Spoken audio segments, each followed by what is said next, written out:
Hello, akkam jirtan baga nagaya walitti deebine. An Abdullah Siraaj. Barmoonni keenya har'aa kan irratti xiyyeeffatu hiikkaa jechoota afaan Oromooti. Kanaan dura kan baranne ji'oota waggaa maqaa isaanii, torbee maqaa isaaniitii fi akkasuma hiika isaaniitis babbaranneetiniin bira dabarree jechuudha. Har'a seerluga afaan Oromoo keessaa hiikkaa jechoota afaan Oromoo yookaan ammoo the vocabulary of Oromo language isa jedhan san barannaa jechuudha. Kana qofaa miti wanti nuti barachuuf deemaa jirru seerlugas ni baranna. Haa ta'u seerlugni takkaahu ammoo giraamarri xiqqoo ni jabaata. Mitisi ani yeroo ilaalutti kanaan duraan beekuyyuu na irraanfachiisa. Giraamarri baay'ee ulfaataadha. Ta'us ammoo dirqama barachuun.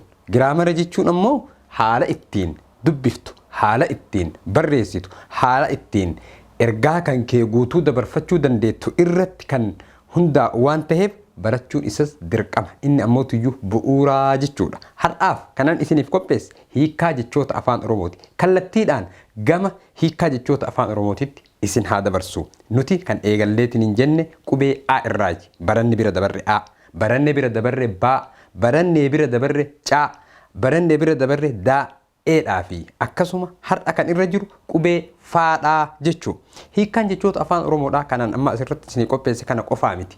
Hedduudhatu jira. Baay'eedha. Garuu ammoo hoo kan xiqqashoo isaa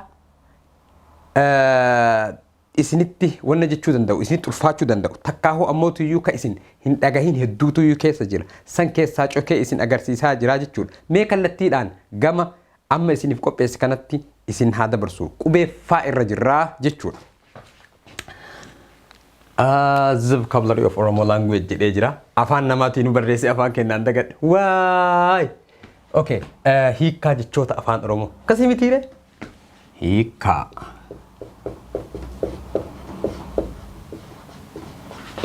Jechoota. Yaa gabaabinna kiyyaa na rakkise naa dabe gabaabachuun kiyyallee ol dhaqqabu. Allah Allah. Hiikkaa jechoota afaan Oromoo. Achitti illee afaan Oromoo jedhan. Okay, no problem. Afaan Oromoo. Oromoo. Okay. Amma jalqaba irratti kan nuti ilaallu jechuudha. Fageettoo.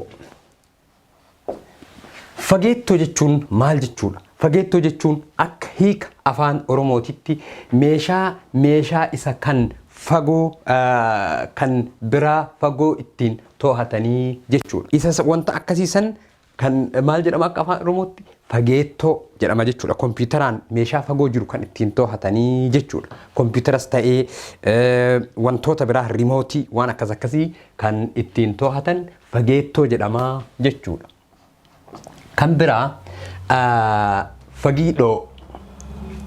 Fagiidhoo. Fagiidhoo jechuun maal jechuudha? Meeshaa waan fagoo jiru as dhiheessee agarsiisu. Fakkeenyaaf wanna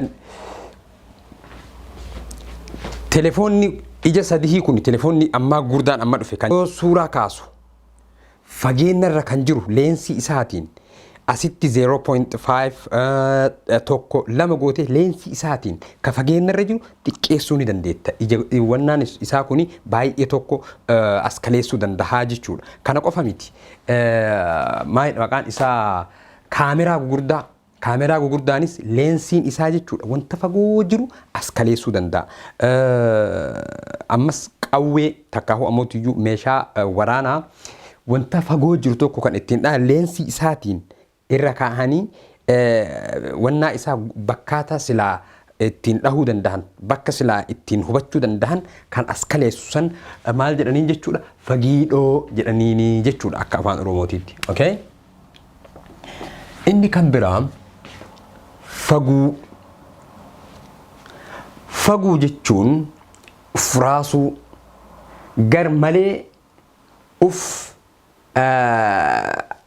garmalee ufraasuu, garmalee daddarbuu, garmalee aaruu, dallanuu. Faguu jechuun gaba biraatiin garmalee aaruu dallanuu sin ta'a. dallanu dallanu maal jedhanii faguu jedhanii jechuudha. Fajajuu fajajuu jechuun maal jechuudha? Fajajuu jechuun beekumsa dhabuu jedhanii fajajuu fajajaas inni jedhanii jechuudha. Fajajaa fajajaadha jechuu ni dandeennaan jechuudha. Inni kan biraa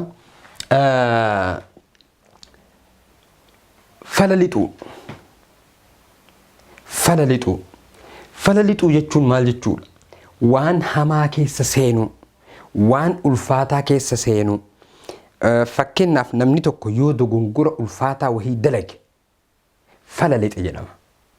Dogongora osoo namni tokko osoo namni itti himu, osoo namni gorsu, osoo namni yaada gaggaarii kennuuf si harkaa utaalee wanta humna isaatiin ala keessa seena jechuudha. Suni maal jedhama? Falalixe yookaan ammoo tuyyuu falalixuu ni jedhama jechuudha saniinis.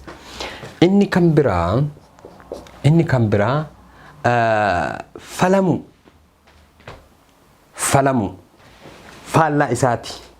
Falalixuu falamuu jechuun waan ulfaataa jalaa bahu. Namoota tokkotu jira yoo wanta hamaa takka ammoo wanta cimaa ulfaataa jiruu isaa miidhuu keessa seenuudhaaf isaa jedhu gorsa wahii kenniteef jechuudha. Akkuma hiriyaas taatee akkuma like kind of humanity wanti jira miti, wanti akka gosa ilma namaatiif yaada namaaf kennu yaada kan kee fudhatee yoo jedhee namni suni maal jechuudha? Falame jechuudha. Falame si dhagahe yaada kan kee fudhatee wanta jiruu isaa gara fuulduraatitti diigu takkaahuu balleessu takkaahuu hiree namummaa isaa harkaa miidhuu barbaadu kan inni itti deemaa jiru yoo gorsa gaarii wahii kenniteef gorsa kan kee dhagahee irraa deebi'e falame jedhama jechuudha. Takkaahuu ammoo falamuus jedhama jechuudha.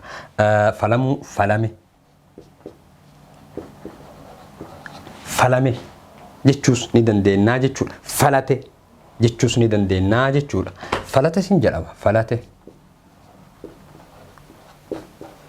Falates hin jedhamaa jechuudha. Kan biraa falaq gochuun maal jechuudha?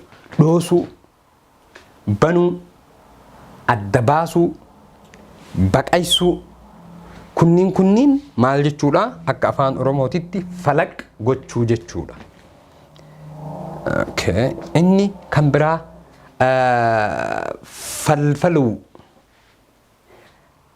falfaluu kan jedhu kuni hiika lama qaba. Okay? Tokko akkuma barreeffama kana irraa hubattanitti firee qola mukaa keessaa baasuu takkaahuu ammootiyyuu falfaluu takkaahuu firee boqqoolloos tahee firee baaqila iyyawannaa keessa jiru qola keessa jiru isa falfaltee keessaa baasuu ni danda'ama. Akkas haasawa takkaahuu ammootiyyuu akka loqota garagaraatitti saniinis falfaluu numa jedhama. Kan biraa ammootiyyuu hantara kan biraa fakkeenya biraa kan beektanis nu kennuu dandeettanii isaan falfaluu ni jedhanii falaafaluus ni jedhaniin. Falafaluu maal jedhanii falafaluu sin jedhanii yeroo tokko falafaluun kun afaan Oromootii. Okay. Inni kan biraa ammootiyyuu falfaluu jechuun nama tokko irratti daba silaa ilmi namaa nama irratti hin yaanne takkaahuu nama irratti hin dalayne nama akka isaa irratti dalaguu sihirii namatti gochuu sihiriin afaan Arabiiti falfala namatti gochuu nama san qola namummaa keessaa baasuu.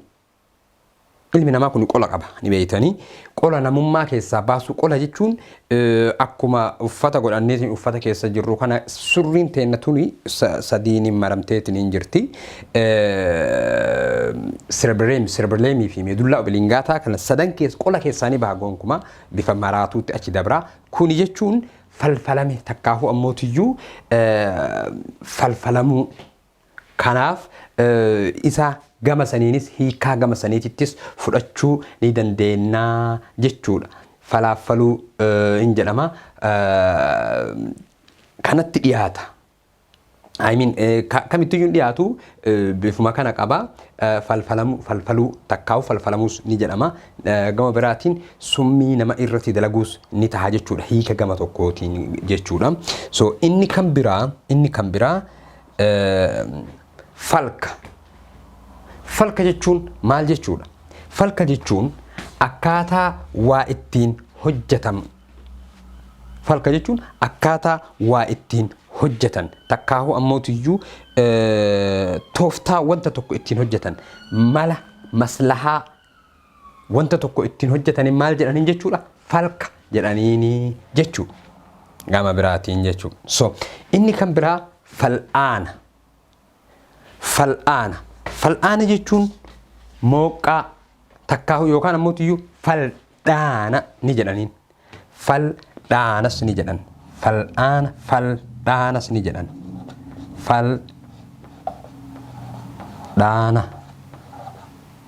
Fal'aanas ni jedhan.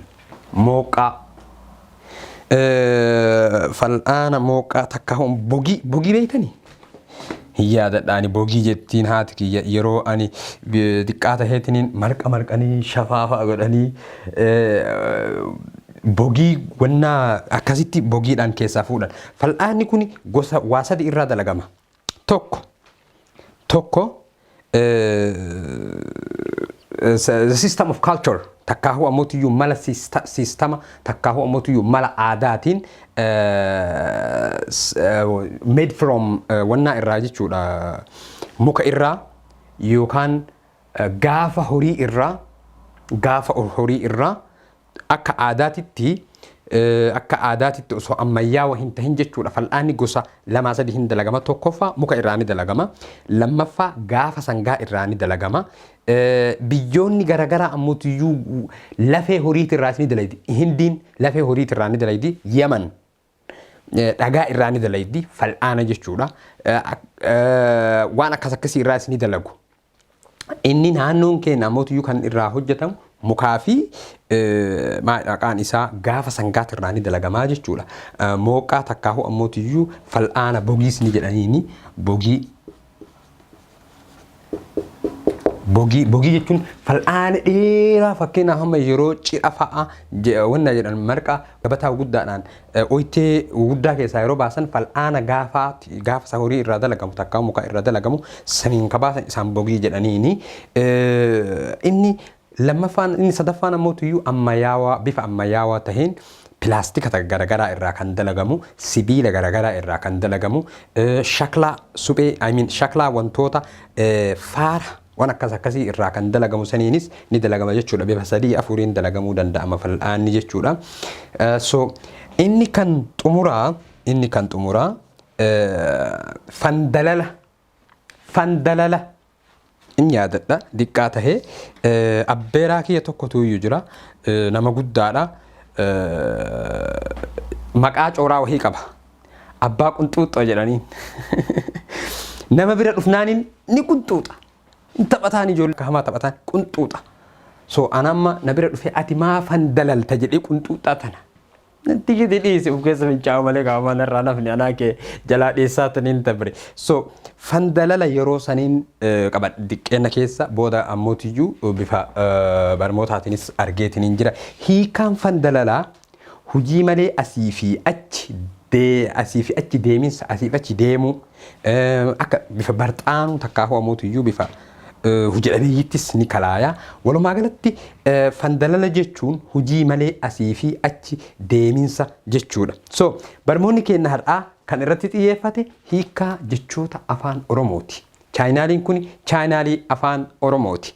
Subscribe namoonni haarooyin amma dhuftan akka barmoonni itti aanu fi yaanni itti aanu kan gara fuulduraa isin jala hin dabarreef sheeris gochuu hin irraanfatinaa. Ka hin argin haa argu. Ka hin dhagahin haa dhagahu. Ka hin baratin haa baratu. Comment nu gochuus hin dagatinaa. Maaliifi yaadota hedduu nuu kennitan isinirraayis ni baradha. Baay'ee isinirraa baradhaan. Xiqqeeshoo isinii kenna garuu guddaa isinirraa baradha. Yaada keessanis naa kennuu hin irraanfatinaa. Comment jechuu like gochuu hin irraanfatinaa. Maaliifi gara fuulduraatitti wanti isin gootanii tuuxan suni tasa yoo isin subscribe odoo hin godhin kan bira kuttan tahe yeroo itti aanutti yoo marsaa jalqabaatiif kan isin hin geenne ta'e marsaa itti aanutti isin gahaa jechuudha. So barmoonni keenya har'aa akka hiikkaa jechoota afaan Oromoo haaree keessatti agartan abdii guddaa isinirraa qaba. Hanga barmoota biraatiin walitti deebinutti nagayaan naa jiraadhaa.